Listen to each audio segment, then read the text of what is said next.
Nikita Mirzani masih pantau Loli meski sudah dihapus dari kakak. Nikita Mirzani mengaku tetap memantau Loli meski sudah mencoret nama anaknya dari kartu keluarga, kakak. Mantan istri Antonio Dedola ini bahkan mengaku tahu alasan Loli pulang ke Indonesia dari Inggris. Menurutnya, pacar Fadel Bajideh tersebut dideportasi. Setahu aku dia balik pun bukan karena mau pulang, tapi dia sudah dideportasi. Dia tidak bisa balik ke UK. Dia sudah di blacklist, dia tidak melanjutkan sekolah. Kemarin dia di penampungan itu semua sudah dimonitor.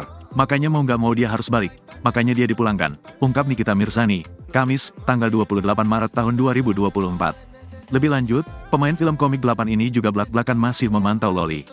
Dirinya juga tahu bahwa selama berada di Inggris, putri sulungnya itu tinggal di sebuah penampungan. Walaupun begitu, Nikita Mirzani tak mau pusing dengan sang anak. Berarti kalau gitu aku masih memantau dia karena aku tahu semua. Tapi setelah itu ya sudah selesai. Yang penting waktu di tempat penampungan, ditempatkan di tempat penampungan yang baik bukan di penampungan yang satu kamar 5 orang, 4 orang.